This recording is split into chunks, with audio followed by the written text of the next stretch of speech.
studi, mulai dari sarjana, magister atau S2 dan juga doktoral. Dan juga beberapa video untuk kesempatan beasiswa juga. Jadi nanti silakan dicek. Next. Nah, untuk biaya dan juga kesempatan beasiswa yang ada di Cambridge itu apa saja? Jadi untuk biaya untuk berkuliah di Cambridge itu ada dua komponen. Yang pertama adalah University Composition Fee atau bisa dibilang itu adalah SPP dan maintenance atau biaya hidup. Nah, University Composition Fee atau SPP ini berkisar antara 24.000 sampai 31.000 per tahun. Dan untuk PhD itu hanya dibayar dari tahun sampai tahun ketiga. Tahun keempat itu digratiskan, biasanya hanya untuk menyelesaikan proses penulisan disertasi. Maintenance atau biaya hidup itu kurang lebih 14.500 per tahun. Nah, tahun ini Cambridge memberikan standar minimum 14.500 pound sterling. Bisa dikalikan sendiri nanti kursnya rata-rata secara rupiah berapa. Program-program di life sciences, ilmu pengetahuan alam, biasanya juga harus membayar bench fee atau istilahnya itu space untuk teman-teman kalau misalkan perlu ada lab, nah teman-teman kan perlu tempat kerja atau space kerja, nah itu bench fee itu untuk membayar itu. Beberapa program juga mungkin akan membutuhkan magang, penempatan di suatu tempat atau institusi atau juga kerja lapangan atau field work. Nah, banyak pertanyaan apakah bisa kerja sambilan ketika sedang kuliah. Bisa, tapi bergantung pada programnya. Hanya saja tidak akan pernah bisa teman-teman untuk bisa membayar biaya SPP atau tuition fee itu dengan bekerja sambilan karena nilainya tidak akan mencukupi. Jadi dipastikan bahwa teman-teman punya sumber dana yang cukup, apakah itu dari beasiswa, apakah itu didanai pribadi untuk bisa membiayai perkuliahan teman-teman. Satu poin lagi kalau tidak salah di bawah, ini juga teman-teman yang terdaftar sebagai full-time taught students itu yang programnya hanya berdasarkan perkuliahan saja, itu bahkan tidak boleh bekerja sama sekali. Meskipun visa pelajar di Inggris itu memperbolehkan untuk bekerja selama 20 jam per minggu, tapi University of Cambridge memiliki batasan yang lebih ketat. Bahkan research students pun hanya boleh bekerja maksimum 10 jam per minggu. Berikutnya.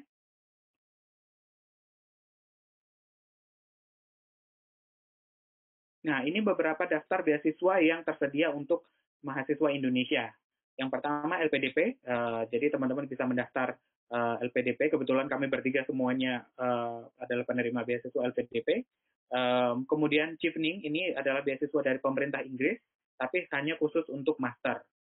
Kemudian ada juga beasiswa dari Jardine Foundation, ini untuk beberapa warga negara di Asia Tenggara dan juga beberapa negara di Asia seperti Hong Kong, Macau, itu juga boleh mendaftar ini. Kemudian ada juga beasiswa dari Gates, ini adalah beasiswa dari yayasannya Bill and Melinda Gates yang pendiri dari Microsoft. Ini hanya bisa hanya tersedia di Cambridge. Kemudian kalau Jardine juga tersedia untuk Oxford. Jadi kalau mendaftar Jardine Foundation itu bisa untuk studi di Oxford juga. Kemudian ada Harding Scholars Program, ini juga khusus hanya ada di Cambridge. Kemudian ada beberapa beasiswa yang dikelola oleh Cambridge Trust. Jadi Cambridge Trust itu seperti yayasan yang mengatur seluruh program beasiswa yang disediakan. Jadi mereka menghimpun seluruh dana beasiswa, kemudian mereka juga yang mengatur proses seleksinya dan memberikan beasiswanya kepada para mahasiswa. Atau ada juga beasiswa dari yayasan atau perusahaan secara pribadi. Jadi kalau misalkan teman-teman bekerja di ada beberapa perusahaan yang memberikan kesempatan beasiswa begitu. Berikutnya. Nah, ini linknya nanti akan slide-nya akan dibagikan. Nanti teman-teman bisa cek informasi lebih lanjut perihal masing-masing beasiswa itu tadi. Untuk slide selanjutnya, saya oper ke Mas Andi. Oh, belum. Maaf. Satu lagi. Untuk timeline-nya. Jadi, untuk teman-teman yang mau mendaftar program di Cambridge sekaligus ingin mendaftar fundingnya juga untuk mendapatkan beasiswa, ini kurang lebih timeline-nya seperti ini. 1 September itu pembukaan kompetisi beasiswa internal yang ada di Cambridge itu juga sudah dibuka bersamaan dengan pembukaan pendaftaran. Kemudian biasanya di tanggal ini sudah untuk timeline pendaftaran tahun ini untuk perkuliahan tahun depan. Deadline-nya antara tanggal 3 Desember atau 7 Januari. Itu bergantung pada program. Ada yang tutup di 3 Desember, ada yang tutup di 7 Januari. Ini nanti bisa dicek di website program masing-masing. Kemudian selama Februari sampai Maret itu adalah proses seleksi internal yang dilakukan oleh university dan juga pihak-pihak terkait. Kemudian mulai dari awal Maret sampai April itu hasil dari beasiswanya juga sudah akan diumumkan. Kemudian nanti mulai pada bulan Mei sampai Juli itu juga masih akan terus bergulir pengumuman yang akan mendapatkan beasiswanya. Kalau misalkan ada yang sudah diberikan tapi tidak dapat, tidak bisa berangkat atau tidak dapat memenuhi persyaratan yang lain, mungkin akan ada realokasi kepada pendaftar-pendaftar yang lain. Paling lambat teman-teman akan mendapatkan informasi apakah mendapatkan beasiswanya atau tidak itu 31 Juli. Kalau sampai 31 Juli teman-teman tidak mendengar kabar, berarti bisa diasumsikan bahwa teman-teman tidak berhasil. Begitu. Nah, ini nanti juga akan bersamaan, berbarengan selama proses mungkin di Februari sampai April atau sampai Juli itu yang tadi saya bilang LOE juga akan turun. Kemudian jika LOE-nya sudah turun dan juga teman-teman sudah di-offer menjadi member di salah satu college juga akan ada LOE dari college juga. Jadi prosesnya akan berjalan secara paralel baik untuk program maupun untuk beasiswanya. Satu chart lagi kalau tidak salah Mas di bawah. Nah, ini komposisi pembiayaan yang ada untuk di tahun-tahun yang sebelumnya begitu. Untuk proporsinya kurang lebih seperti itu. Jadi ada perbedaan yang cukup signifikan bahwa untuk program pembiayaannya. Jadi untuk di master hampir 80% itu mereka membiayai programnya sendiri. Sedangkan untuk doktoral atau S3 hampir 70% itu mendapatkan beasiswa.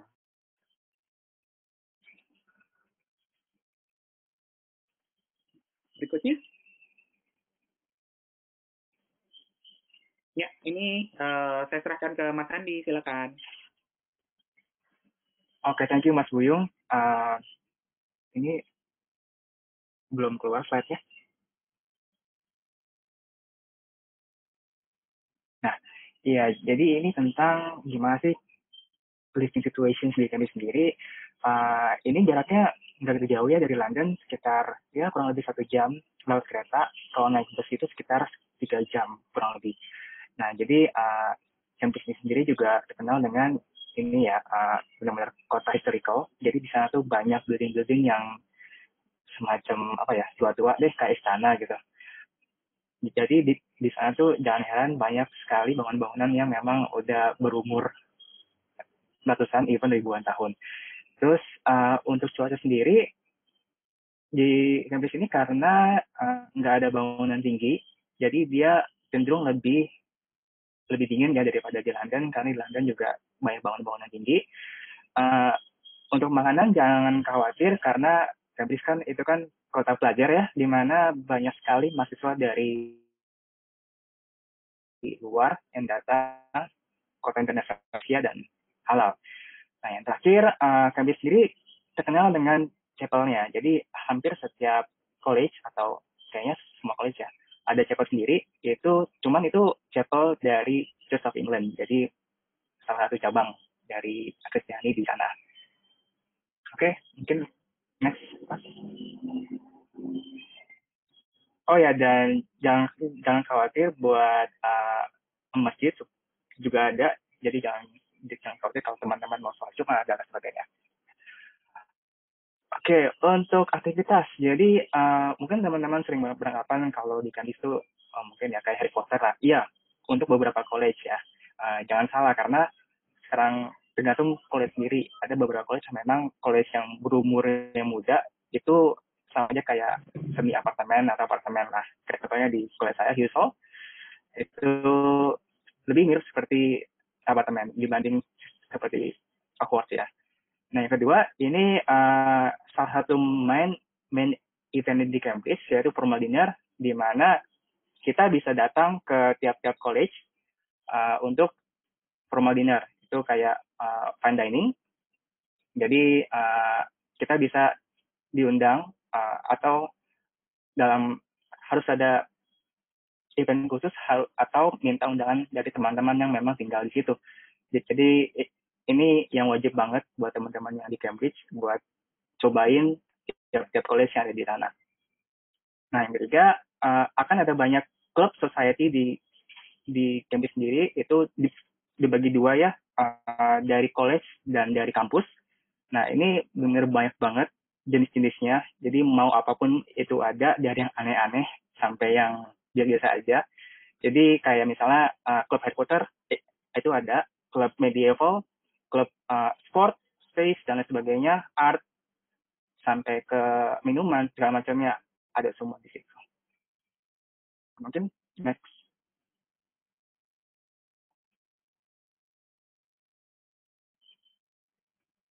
Ya, jadi ini salah satu gambaran aja untuk Cambridge sendiri. Belum mas, masih next, masih yang sebelumnya. Ya, jadi yang pojok kiri atas memang Cambridge terkenal dengan chapelnya. Jadi ada paduan suara yang memang tiap-tiap chapel tuh ada. Jadi Michael ini salah satu yang terkenal di sana.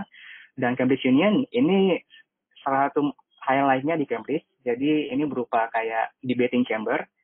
Jadi Cambridge Union sendiri mengundang banyak-banyak orang-orang terkenal seperti tahun lalu tuh ada Bill Gates, ada Dua Lipa datang untuk memberikan semacam seminar di situ. Nah, yang bawah ini salah satu sport yang paling terkenal di Cambridge karena di Cambridge terkenal dengan rivernya ya. Jadi ini rowing, ini perlombaan yang kompetitif, di mana tiap tahunnya kita ada event annual lomba dengan univ-univ di UK. Oke, next ya mas. Nah, ini PPI sendiri di Cambridge, kita ada sekitar 40-50 student saat ini, terdiri dari bachelor, atau undergrad, terus master, dan PhD. Di sini kita bisa lihat ini formalnya, salah satu contoh formal di Cambridge sendiri. Jadi kita pakai gaun seperti yang di Harry Potter gitulah. Oke, next. Nah, ini acara-acara yang di sana dari PPI sendiri, di mana kita sempat ada Pilpres tahun lalu ya. Sorry, Pilpres pada sebelumnya. Dan ini di sebelah kanan ini pas acara Food International Festival di Cambridge sendiri, kita membuat semacam store untuk memperlihatkan makanan-makanan lokal dari Indonesia. Oke, next. Nah, ini sekedar tips and tricks dari yang saya alami selama di Cambridge. Ini beberapa challenge yang saat ini kejadian ya. Jadi yang pertama itu akan ada banyak distraction sama choice. Jadi ketika kita di Cambridge, kita akan dipertemukan dengan banyak-banyak pilihan, dengan banyak distraction seperti banyak event-event, banyak kayak semacam informasi yang begitu banyaknya sampai jadi kita di sini harus fokus ke tujuan kita sendiri, jangan sampai kita ikut-ikutan atau go with the flow gitu. Jadi karena di sana kita akan berhadapan dengan banyak sekali choice di sana. Yang kedua ini uploaded daily missions, yang berarti bahwa tiap harinya kita akan menerima banyak informasi. Itu dari email, baik dari kampus atau dari college, dari club atau society. Jadi kita harus bisa memilah-milah mana yang kira-kira penting buat kita, karena kalau enggak tuh bakal kayak bener-bener menggunung gitu loh, info-info yang kita dapat tiap harinya. Yang ketiga, rigorous academic style, dalam artian bahwa gaya akademik di kampus sendiri pun sangat-sangat dibilang sangat-sangat harus dipersiapkan benar-benar. Jadi dalam artian sebelum tiap kali sebelum perkuliahan itu akan ada pre-reading, pre-video recording yang harus kita ikuti, yang benar-benar kita pahami, dan ada juga semacam kayak case study yang harus kita lihat dan akan dibahas di kelas nanti. Dan ini harus benar-benar dilihat karena di kelas nanti akan ada cold calling atau akan dibahas secara detail di kelas. Jadi seenggaknya kita tahu apa yang harus kita bahas di situ. Nah, yang keempat, ini mengenai schedule. Ini sangat-sangat penting ya, karena yang tadi saya bilang, karena banyak sekali club, distractions, choice. Jadi kita harus benar-benar men-setting kita punya schedule benar-benar proper, sehingga kita nggak overwhelmed dengan banyaknya event-event di sana. Nah, yang terakhir, ini culture shift atau culture shock ya. Jadi kita harus tahu gimana sih cara berhadapan dengan orang-orang yang beda budaya. Contohnya orang-orang Western, mereka sangat-sangat direct ya. Jadi jangan kaget kalau mereka tuh sangat-sangat belak-belakan lah dalam kasih respons atau kritik atau jawaban. Nah, demikian ketika kita bertemu dengan orang-orang Asia, seperti katanya orang Jepang, mereka sangat high context dalam artian bahwa ketika kita bertemu, kita harus membaca situasi, karena mereka nggak belak-belakan. Mereka itu sangat-sangat kayaknya kayak seperti tipe-tipe pasif agresif lah gitu lah. Oke, yang berikutnya Mas. Nah, gimana sih cara overcome the challenge-nya? Ini sedikit tips dari saya. Yang pertama, kalian harus benar-benar tahu purpose kalian, kenapa ambil di sana, kenapa ambil major itu. Jadi harus benar-benar pahami setelah itu mau jadi apa sih. Nah, setelah itu kalian harus bisa mengatur waktu, memilih event-event apa yang bisa mendukung purpose kalian selama di situ. Jadi nggak semua event, nggak semua networking itu berguna. Jadi harus benar-benar harus stay di kita punya purpose, kita punya objektif, kenapa kita di sana. Yang kedua, priority. Nah, ini seperti yang tadi saya bilang, akan ada banyak acara, banyak networking. Kita harus bisa memilih mana yang bisa mendukung kita. Jadi, nggak semuanya itu berguna. Jadi, ikutin apa yang memang sesuai sama kita punya tujuan aja. Yang ketiga, time management. Ini waktu ya, ini sangat-sangat penting banget. Soalnya akan ada banyak kali kegiatan, jadi kita harus bisa benar-benar ngatur waktu buat mengikuti semua event-event yang kira-kira berguna buat kita. Nah, yang keempat, make use of networking opportunity. Nah, ini selama kita di sana bakal ada semacam semacam undangan lah atau acara-acara di mana kita bisa datang untuk bertemu dengan orang-orang banyak. Nah, di sana harus dipergunakan tuh who knows ya, kita bisa menemukan orang-orang yang bisa membantu kita buat buat tujuan kita supaya tercapai, atau orang-orang yang expert di bidangnya sehingga kita bisa menggali ilmu dari mereka. Nah, yang kelima, harus betul-betul beradaptasi ya. Seperti yang tadi, kita berhadapan dengan banyak culture, dengan tinggal di negeri orang, jadi harus benar-benar bisa beradaptasi. Nah, yang terakhir juga nggak kalah pentingnya, stay healthy, harus sehat. Oke, next. Nah, ini mengenai tips and tricks soal essay. Kita akan bahas satu-satu ya. Mungkin bisa langsung next saja, Mas. Yang pertama, yang tadi untuk personal statement, kita harus mulai dengan strong opening. Dalam artian, langsung next-nya aja, Mas. Ya, ini. Nah, jadi kita harus, dari paragraf pertama tuh kita harus bisa membuat, bisa mengimpress dari si pihak admission. Mengapa?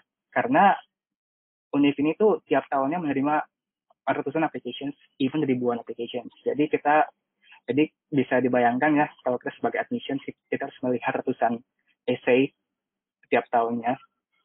Jadi itu kita harus bikin something yang berbeda, gimana kita show gimana caranya buat mereka impress. Yang pertama, kita bisa menggunakan fact atau data. Jadi kita menggunakan problem solving lah. Ada problem yang harus kita selesaikan, nah itu kita bisa bikin di paragraf pertama. Yang kedua, ini semacam analogi ya. Kita bisa lihat contohnya, mungkin bisa dicek ke yang essay nomor 2 kalau nggak salah. Next. Yang ber-essay. Yang berikutnya. Nah, ini essay yang saya kira cukup menarik ya. Belum mas, yang tadi. Nah, ini si penulis ini tuh berhasil masuk ke Harvard kalau nggak salah. Dia menganalogikan kisahnya dia sebagai bra. Jadi ini mungkin nanti Anda bisa baca sendiri ya pada saat share materi, karena ini sangat unik menurut saya. Yang kedua itu soal pasta yang tadi, mungkin bisa di skip aja karena sama sih kurang lebih. Next mas. Nah ini yang tips kedua, ini harus benar-benar concise ya dalam menulis, karena harus diketahui bahwa kita menulis dengan limitation. Dalam artian kita ada limit jumlah kata di sana, yaitu sekitar 500 kata kalau nggak salah. Dan kita harus menuliskan banyak info-info penting di sana. Jadi kita harus bisa memilah apa aja info yang harus kita masukkan, dan kira-kira penting buat kita supaya dilihat oleh pihak admission. Jadi kayak ini contohnya, saya bekerja di bla bla bla yang dimiliki oleh ini. Mungkin which is on-nya ini bisa dihilangkan karena itu nggak penting banget. Nah, jadi langsung to the point aja, gitu. Jangan bertele-tele. Next. Nah, ini active voice dan passive voice. Ini saya sering lihat ya. Saya beberapa kali bantu teman buat mereview mereka punya essay. Mereka sering kali menggunakan bahasa passive voice, di mana itu lebih panjang. Ya. Bisa lihat di yang pertama, yang atas itu passive voice, yang kedua itu active voice. Nah, ini sangat memakan jumlah kata ya.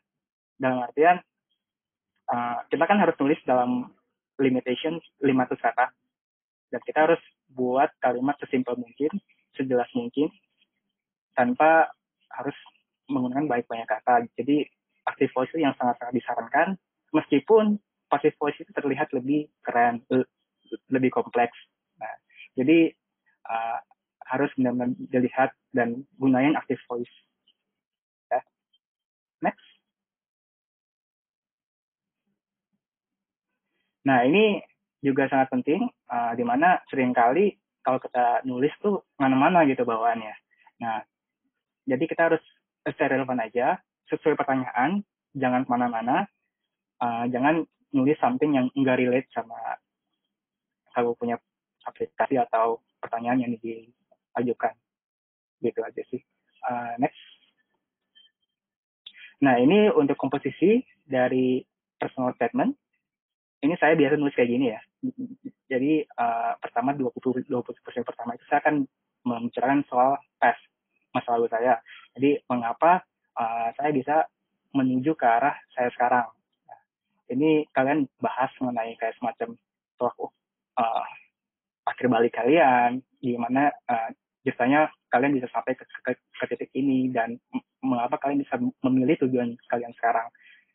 Dan berikutnya 30% untuk tulisan dalam artian sekarang tuh apa yang kalian lakukan sehingga kalian bisa kayak menuju hal yang kalian harapkan gitu dari yang tes itu. Jadi kita harus membicarakan kayak semacam contohnya tuh gimana kalian bekerja, apa yang bisa kalian lakukan dari situ, dan yang paling penting itu mengenai tujuan kalian. Setelah kalian lulus itu kalian mau ngapain. Nah, itu yang paling penting juga sih, yang akan dilihat dari pihak admission. Next.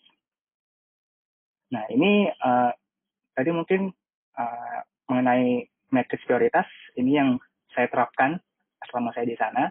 Jadi ini kalau kalian tahu, ini namanya matrix Eisenhower, di mana ini simple ya, membagi task-task atau assignment jadi 2 bagian, important dan urgent. Jadi di kolom 1, ini soal mengenai deadline. Deadline dari hal-hal yang penting buat kalian.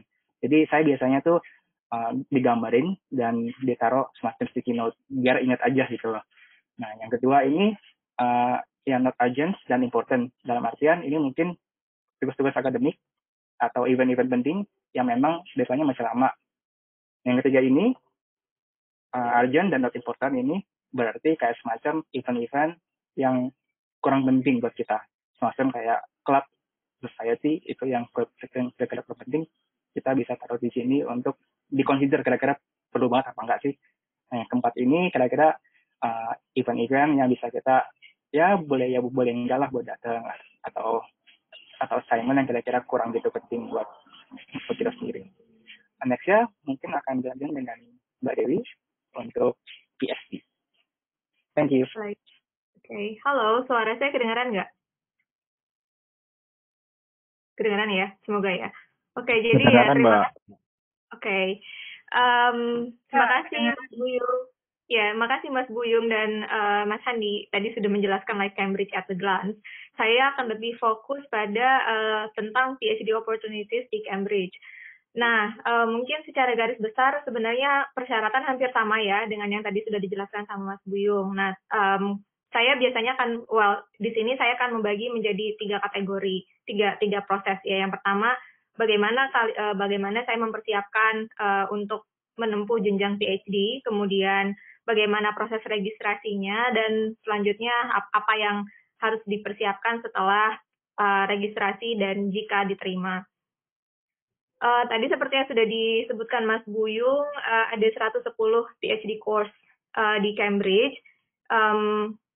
Mas bisa diklik lagi, tolong. Ya, nah jadi berdasarkan tata pelaksanaannya, jadi berdasarkan tata pelaksanaannya, saya kategorikan lagi ya, klasifikasikan lagi jadi lebih kecil. Ada yang MD PhD, ini biasanya untuk dokter. Jadi dokter-dokter atau dokter yang punya license untuk bekerja di UK ini boleh ambil program ini. Biasanya programnya selama 6 tahun. Kemudian PhD yang lain adalah PhD by research. Maksud research di sini adalah maksudnya semuanya research ya. Cuman ada yang lebih jelas kayak lebih fokus pada pekerjaan di lab. Kayak untuk yang biological science, terus misalnya physics, terus material sciences, itu semuanya kerja di lab. Tapi ada juga PhD yang social science, tetap riset, tapi bentuknya beda. Jadi bukan kerja di lab, tapi biasanya lebih ke pendekatan kayak literatur review dan menghasilkan pemikiran baru, teori-teori baru. Nah, dua-duanya ini ya, yang PhD yang baik yang di lab ataupun yang tidak di lab, semuanya sama, butuh komitmen. Jadi kalau misalnya tadi ya full time sekitar 3-4 tahun, ini butuh komitmen yang sangat-sangat tinggi, karena pada dasarnya pada saat pelaksanaannya kalianlah yang akan mengatur jalannya riset sendiri. Supervisor nggak akan ngatur kalian, supervisor nggak akan kayak mendikte kalian harus begini enggak, tapi semuanya diatur oleh kalian. Jadi kalian yang manage semuanya. Dari awal mungkin supervisor meng-guide, oke, ini arah risetnya seperti ini, tapi ketika sudah berjalan itu kalian yang pegang kontrol. Nah, terus gimana sih cari PhD position? Nah, sebetulnya ada beberapa opportunity ya. Yang pertama, ada posisi yang memang diiklankan. Kalian bisa cek di website departemen, atau biasanya di Find a PhD. Nah, kalau di Cambridge sendiri jarang ya yang biasanya diiklankan di Find a PhD website atau website manapun. Dan yang kedua itu kalian bisa propose your own research. Jadi idenya dari kalian.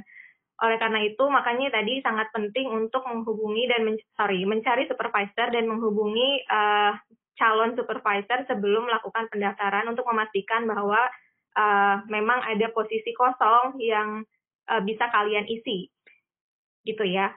Selanjutnya, Mas. Boleh dilanjutkan. Oke. Nah, sekarang hal yang paling penting dalam proses persiapan adalah how do you find your research ideas? Because that's very important thing. Like ini starting point. Kenapa apa starting point untuk melanjutkan PhD? Satu hal yang perlu saya tekankan ya, sekolah itu bukan untuk trendsetter atau cuman ingin jadi keren-keren aja. No, it's not like that. It's more than that. Jadi, I mean, kalian mesti tanya pada diri kalian sendiri, kenapa sih saya mesti lanjut PhD? Sama ya tadi seperti yang Mas Handi sama Mas Buyung bilang soal tentang personal statement. Ini juga kaitannya nanti akan membantu kalian untuk mengarahkan, oke, saya harus buat personal statement seperti apa. Dan juga kalian juga mesti tanya pada diri sendiri, like, what do you want to achieve? Setelah studi, kenapa kalian mau ngambil PhD? Emang fungsinya apa sih? Emang cuma buat dapat gelar degree aja? Atau ada ilmu yang ingin kalian dapat untuk bisa diaplikasikan misal setelah pulang? Atau mungkin kalian akan punya cita-cita punya startup company sendiri. Misal ini ya, misal. Jadi kalian sudah mulai planning apa sih yang kalian harapkan setelah ngambil PhD. Terus kemudian kalian pilih topik yang memang kalian senangi. Caranya bisa macam-macam. Kalian bisa lihat, bisa mulai dari kalian misal kalian kerja di institusi pendidikan. Kalian senangnya misalnya dengan satu topik, boleh kalian mulai cari-cari penelitian-penelitian atau riset-riset yang berkaitan tentang itu. Nah, lalu kalau misalnya sudah ketemu topik, kalian bisa cari supervisor. Nah, gimana sih cara cari supervisor yang supaya nggak salah? Karena kalian akan bersama beliau selama 3-4 tahun. Jadi kalau misalnya kalian salah cari supervisor, it's just like it will be very challenging for you, like for your entire PhD. Dan seperti banyak yang orang bilang, PhD is your lone journey. Jadi sebenarnya kalian mengerjakan project itu sendiri. Kalian nggak akan ada PhD yang topiknya kurang lebih sama dengan atau yang persis sama dengan kalian, nggak akan ada. Jadi cari supervisor adalah hal yang paling penting juga ya. Nah, dari mana sih bisa cari informasi mengenai supervisor dan research field yang mereka kerjakan? Kalian bisa cek di website NCBI atau PubMed. Di sini isinya kayak paper-paper atau publikasi dari banyak peneliti. Jadi kalian bisa filter di situ, bisa masukkan keywordnya. Misal saya kerja dengan protein, masukin jenis proteinnya apa, kemudian nanti akan muncul. Atau masukin nama supervisornya. Kalian baca-baca publikasi terbaru yang supervisor dan grup supervisor tersebut publish. Kemudian yang kedua bisa juga cek dari Twitter. Twitter sih kedengarannya kayak sosial media platform ya yang biasa, tapi sebenarnya enggak. Sekarang udah banyak scientist yang menggunakan platform Twitter untuk publish dan menggunakan ini untuk scientific communication. Karena ini orang pakai Twitter cepat. Jadi kalau misalnya ingin menyebarkan dalam waktu cepat, biasanya akan posting di Twitter. Nah, beberapa lab itu udah punya account Twitter sendiri, jadi kalian bisa kepoin juga di situ. Jadi gunakanlah Twitter sebagai hak kerja yang baik ya, bukan cuma buat cari informasi yang kurang baik. Terus ada juga platform yang lain yaitu ResearchGate. Ini ya kayak semacam Facebooknya scientist ya. Jadi kalian bisa lihat juga summary dari publikasi researcher, calon supervisor kalian juga biasanya punya di situ. Terus satu lagi, kalau misalnya sudah jelas namanya siapa, sudah jelas siapa yang kayak inceran supervisornya siapa, kalian bisa cek juga di website departemen. Di situ akan lebih jelas mengenai research area-nya apa, kemudian ada informasi berapa studi yang sedang aktif di situ yang kalian mungkin bisa tanya-tanya jika nanti ada peluang. Nah, selanjutnya yang namanya research ideas ini like brainstorming ini bukan sesuatu yang cepat didapat ya. Jadi give yourself time. Tetap kalian kerjakan, tapi set up the time limit. Jadi misal, oke, saya nyari waktu dalam waktu 3 bulan misal. dan buat skala prioritas atau kayak tadi ya yang matrix Eisenhower itu sangat-sangat membantu. Jadi kalian bisa mulai menentukan yang mana yang duluan kalian kerjakan, apalagi kalau misalnya kalian cari sekolah sambil kerja. I know that is very challenging, tapi it's doable, itu bisa kok gitu ya. Oke. Selanjutnya, nah untuk tahapan registrasi sebenarnya hampir sama tadi sudah dibahas oleh Mas Andi sama Mas Buyung. Semua registrasi baik itu undergrad, master ataupun PhD pasti ada personal statement. Tadi sudah dibahas